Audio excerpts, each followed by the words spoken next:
Place maintenant au Market Movers dans le live TV Finance et nous rejoignons immédiatement Dorian Abadi, formateur en analyse technique. Bonjour Dorian. Bonjour Anne-Laure.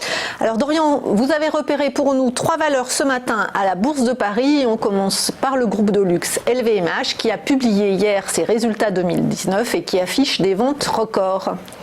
Exactement, des ventes records qui s'élèvent donc à 53 milliards 700 millions d'euros, en particulier donc grâce à ces marques phares Louis Vuitton et Christian Dior, mais aussi grâce à la demande chinoise qui ne faiblit pas en tout cas pour le moment. Donc le chiffre d'affaires a progressé de 15% en données publiées, de 10% en organique, tandis que le bénéfice net en parallèle atteignait 7,17 milliards d'euros, ce qui est tout de même une progression de 13% sur un an. Donc effectivement c'est une année record. Il y a tout de même une inquiétude qui persiste puisque les ventes du groupe donc à Hong Kong, qui est quand même une ville hautement stratégique pour LVMH, donc les ventes ont reculé de 40% au 4e trimestre sur Hong Kong, après déjà une baisse de 15% au 3e trimestre. Donc ici on tâchera évidemment dans les prochaines semaines, prochaines séances de surveiller là aussi l'évolution du coronavirus qui est suivi de près par l'ensemble des investisseurs et notamment sur LVMH. Donc il y a quelques semaines, le principal objectif que l'on avait vu ensemble était fixé un petit peu en dessous des 400 € l'action. C'était déjà le record historique à ce moment-là qui a été franchi par la suite. Donc on visait principalement les 398.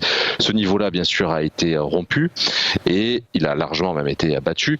Désormais, moi, simplement, je vise un retour sur les 435 € pour les prochaines semaines, en particulier donc grâce à ces résultats historiques au niveau d'LVMH, mais aussi parce que pour le moment, et on verra comment la situation évolue, tant les autorités chinoises que l'OMS se sont montrées ces dernières heures plutôt rassurantes, plutôt optimistes par rapport à l'évolution du coronavirus qui a plombé plutôt la plupart des indices et des actions depuis le début de la semaine.